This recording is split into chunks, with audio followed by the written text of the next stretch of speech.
بەڵێ بەڕێزان هەر لەبارەی دۆخی سووریا و ڕوودا و پێشهاتەکانی ئەو وڵاتە لە دوای ڕووخانی ڕژەمی بەشار ئەسەد ئێستا لە ستیدۆکانمان لە زووم بەڕێز ئەنوەر حسێن ڕۆژنامەنووس و شرۆڤەکاری سیاسیمان لەگەڵدایە. زۆر بەخێربەی کاکە ئەنوەر بۆ دوێی زووم. سەرەتا ئەگەر بەشێشی گشتی باز لە ڕەوشی ئەمڕۆی سووریا بکەین، ڕۆژی دوای ڕووخانی ڕژەمی بەشار ئەسەد، ئەو ڕووداوانی کە ئێستا لە سووریا ڕوو ئەدەن تا چەند ئەکەونە بەرژەوەندی ناوچەکە و بەتایبەتیش ئەکەونە بەرژەوەندی دۆزی کورد و کیانی ڕۆژاوای کوردستان. زۆر سپاس بۆ جەنابەت. لە ڕاستیە ئەوەی پەیوەندی بە کوردەوە هەیە بە دوای ڕووداوەکانی بەهاری عەرەبی کورد جێگە و پێگەیەکی استراتیژی بۆ خۆی داگیر کردو لە کاتێکا کە بخۆتان نزانن بە درێژایی مێژووی سووریا کورد پێگەیەکی نەبووە، تەنانەت ناسنامەشی نەبوو و تەنانەت هەندێک لە ڕابەرانی کورد کە و کاتە لەوێ نیشتەجێبوون بە باشووری بچووک ناویانە برد. بەڵام لە دوای ڕووداوەکانی بەهاری عەرەبی ئەو هەلو مەرجێک کە هاتە پێشەوە وە کورتوانی جێگە و پێگەیەک بخۆی داگیر بکە لە سێ چوار مەرحەلەی حساسە تورکیاویستی کۆتایی پێبێنێ. یەکەمیان لە 2013 بە هێرشی داعش بۆ سەرکۆبانێ کە دوجار سەرکەوتو نەبوو، دوجار لە 2016 کاتێک خۆی پەلاماری عەفرینیدا و دوجاریش لە ڕێگای گروپەکانیەوە و ئێستاش کە مەسەرەن بەردەوامە. خۆشبەختانە لە دوای ئەوەی کە سووریا لە ڕووداوەکانی بەهاری عەرەبی بوو بە مەیدانی ململانەی نێوان تاران و مۆسکۆ و واشنتۆن و ئەنقەرە، کورد لەناو ئەم هێزە نێودەوڵەتیانەیە چانسیەوەی هەبوو کە ویلایەتە یەکگرتووەکانی ئەمریکا پشتیوانی لێ بکە و واقعیەتی خۆی بسەلمێنێ. ئەنی کاک زوروگ لە بیرمێ یەکێک لە فەیلسۆفە فەڕەنسیەکان ئالان بادیۆیە پێم وایە باسی ئەوەی کرد کە ئەو کاتە لە شەڕی کۆبانێ وتی ئەمە کۆمۆنەی پاریسە، شۆڕشی ئۆکتۆبەرە و جێگای دڵخۆشیە و ئیمکانی هەیە ئینتەرناسیۆنالی چوارەم لێەوە. ئەنی قسەکەوێک کە کورد لەگەڵ ئەو هەلو مەرجە دژوارەی کە هەی بۆ لەوێ، بەڵام جێگا و پێگەیەکی هەیە، بەڵام هێشت ئەم جێگا و پێگەیە ئەکرێ بڵێن هەم ئیمکانی سەرکەوتنی هەیە و هەم ئیمکانی شکستی. زۆر باشە. من ئەمێ ئەو پرسیارە ڕاستی بەڕێزی بکەم. لە کۆتایی ئیدارەکەیدا ترامپ لە ڕۆژاوای کوردستان کشایەوە. ئەم ڕووداوانش لە کاتێکدا ڕوئەدەن جارێکی کە ترامپ دەبێتەوە بە سەرۆکی ئەمریکا لە مانگی داهاتووە. ئەم ڕووداوانە تا چەند ئەتوانێت قەناعەت بە ترامپکە کە سیاست و ستراتیژی خۆی لە بەرامبەر ڕۆژهەڵاتی ناوەڕاست و ڕۆژاوای کوردستان بە دیاریکراوی بگۆڕێت. تا ئێستا ئەو لێدوانانەی ترامپ و بایدن و کۆنگرسمانەکانی ئەمریکا بەگشتی سیاسەتی ئەمریکا پۆزتیفە بەرامبەر بە ڕەوشی کورد لە ڕۆژاوای کوردستان. وەکوتیشم ئەوان جگەلەوەی کە پیان وایە ئەوە ڕێزی پێک هاتە جیاوازەکان کەمینەکانی گرتو کە ئەو زۆر گرنگە بۆ ئەمریکا و بە تایبەتی فەڕەنسا زۆر لەسەر ئەمە کارەکە، بە تایبەتی چەپی فەڕەنسی لە ناو حکوومەتی ئێستاە بەدەوام پشتیوانی لەوەکەن کە ئەوە حاڵەتێکی زۆر باشە، هەم پشتیوانیکردن لە کەمینەکان و هەم مەسەلەی ژن کە لەوێ ڕۆڵی گەورە هەیە و ئەم هێزە لە ئاساسدا هێزێکی دیفاکتۆیە. بە نەزەری من ئەمریکا لە داهاتووە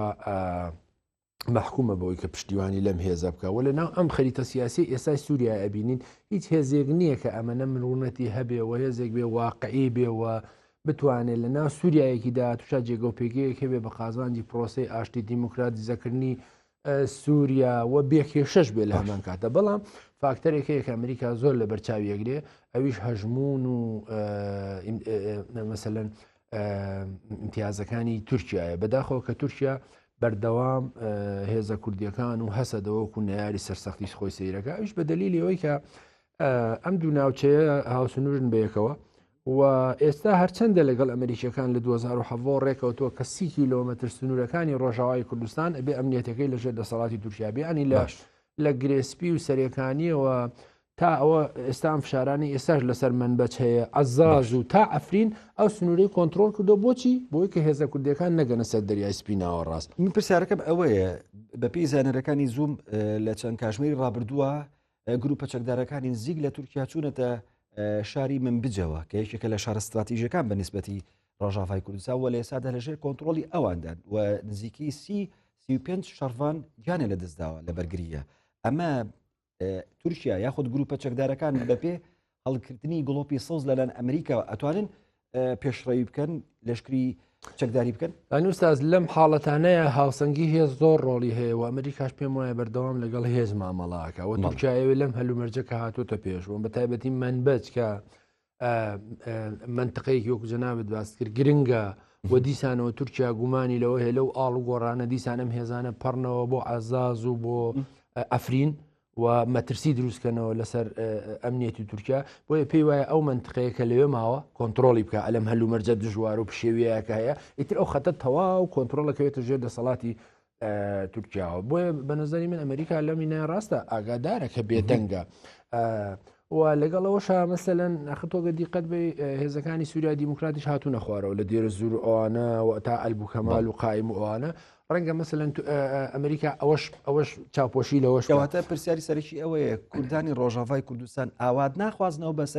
بە سەردەمی سەرۆکاتی بەشار ئەسەد جارێکی دیکە هەندێک شیکاری ئەڵێن سەردەمی بەشار ئەسەد پێچێت سەردەمێکی باشتر بێت لە سەردەمی دوای بەشار ئەسەد هیچ هێزێکی سیاسی عاقڵ سەردەم خوازیاری ئەو سەردەمەی ڕابردووی بەشار ئەسەد و حافز ئەسەدی باوکی و سیستەمەکەی نییە کە تەنانەت ناسنامەشی نەدابوو بە کورد و تەنانەت قەتڵ و عامی خەڵکی زۆری کردبوو ڕاستە بۆ معلوماتی جەنابل لە کۆتایی هەفتاکان و دەی هەشتاکان و تانەوە هەشتیش کە عەبدوڵڵاوەجالان لە سووریا و بیقاعدەرەکەن ڕژێمی سووریا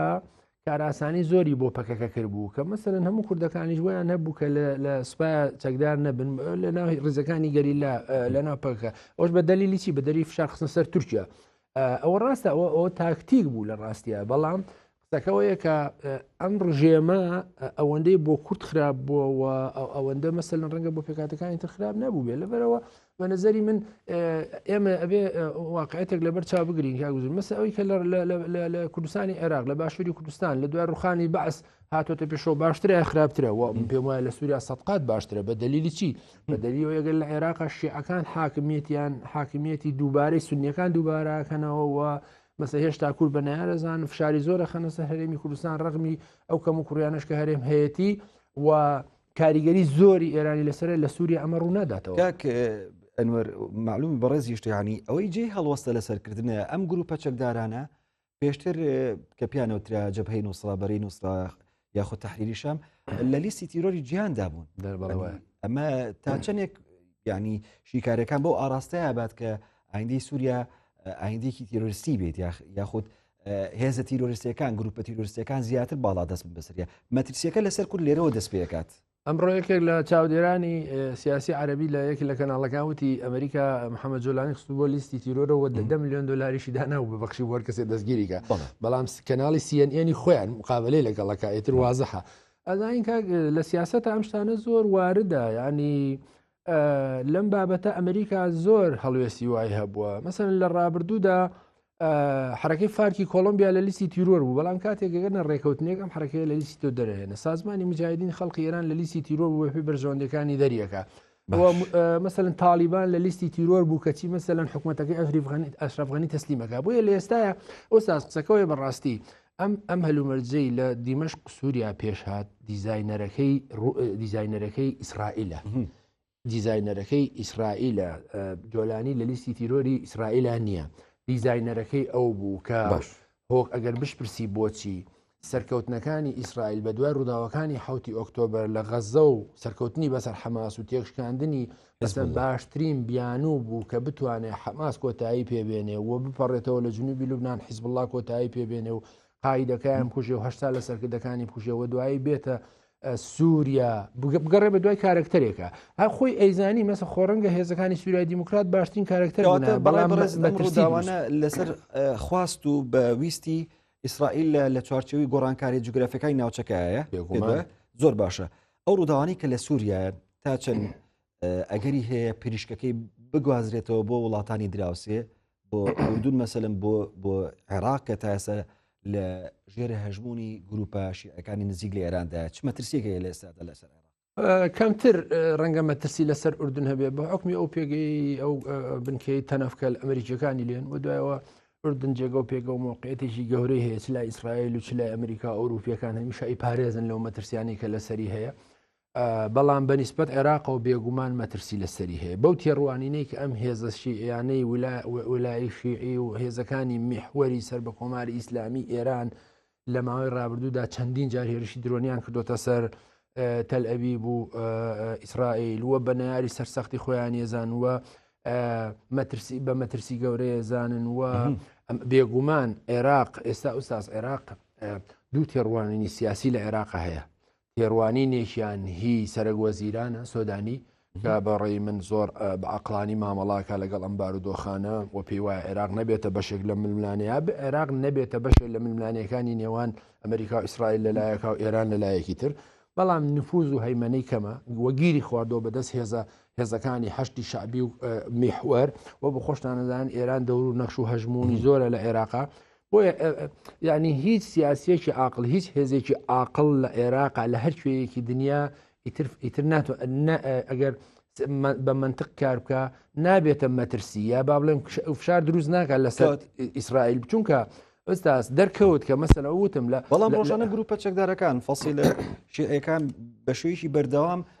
هێرشیم درۆنی هێرشی موشکی بۆ سەر خاکی ئیسرائیل ئەنجامەدەن لە بەرامبەریشدا حکوومەت عێراق تەنها پلان و استراتیژەکانی لە چوارچەوەی گوتارەکە هەیە هەنگاوی فعلی ناوە پراکتیزە بە پراکتیزەی هەڵخێ ناتوانێت جڵاوکردنی داوە بەڕاستی ناتوانێت حکوومەتەکەی سۆدانی کاتە لەو نێوەندەدا ئایندی عێراق بەرەو شوێ لە ڕاستی حکوومەتەکەی سۆدانی هەوڵی ئەوەی هەیە و بۆیە خۆشتان نەزانن ماوەیەکی زۆرە مالیکی و هەندێک لە گروپەکان یانەیە هەڵبژارنەکانی عێراق پێشخەن بۆچی بۆی هەژمون و هەیمەنەی سۆدانی کەم کەنەوە کەوا بڕیارە لە هەڵبژارنەکانی نۆڤەمبەری ساڵی داهاتوو لیستێکی بەهێزی هەبێ وەسەر لە نوێ بۆ خولی دووەم خۆی کاندیکاتەوە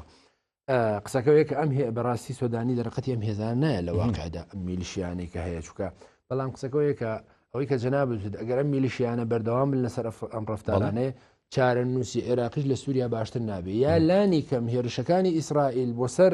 عێراق ئەتوانێت مەسەرەن زەرەری گەورە لە عێراق بە و بە نظری منەوەیە کە کۆماری ئیسلامی ئێرانە بێت لەم بارەیە و ئەم میلیشیانە ڕابگرێ و عێراقیش بە دەردی سووریا نەچێ بۆ معلوماتی جەنابێت بە کەوتنی سووریا و بەشار ئەسەد کۆتایی بە یا با بڵێم بە تەواوی ئەو هیلالی شیعە پەچی کەوتوکە لە تارانەوە دێ بە عێراقاتی پەڕیوەچە سووریا و بۆ حیزب الله و بەرامبەر ئیسرائیل ئێمەسە ئێرانە بێت لانی کەم ئێستا منطقەیە کە بەدەستیەوەماوە عێراقا باشە لە کاتێکە 7 میلیارد دلاری لە سووریا سەرف کردووە لە دوای ڕووداوەکانی بەهاری عەرەبیەوە 8 میلیارد دلار زیاتری لە عێراق دەستکەوتووە ئەم بنکەیە ئەم موقعەتێ بۆ خۆی بپارێزێ باشترە لەوەی کە ئەگەر عێراق ڕوبەڕووی ئەم هێرشانەی ئیسرائیل و ئەمریکا بێتەوە و دەخالەتی زۆرتری زۆر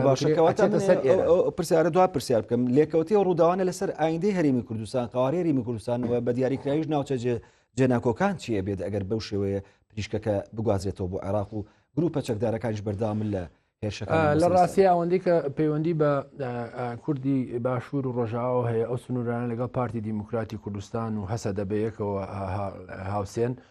و لە ماوەی ڕابردوودا ئێمە پەیوەندیەکی باشی ئەو دوانەمان نەبینیوە ئەوەش پەیوەندی هەیە بە ململانەکانی نێوان پێکەکە لە قەندیل و پارتی دیموکراتی کوردستان کە من هیوادارم ئەو پەیوەندیانە مەسەن ڕاست بکرێتەوە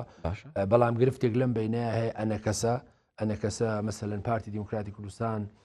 تێڕوانینێکی هەیە کابێ ئەوانە وەکو هێزی سربەخۆ لە ڕۆژ ئاوا بەشدار بن بەڵام هەسەدە بە پێچەوانەوە پێی وایە لە کۆنتترۆلی ئەە بەنیسبەت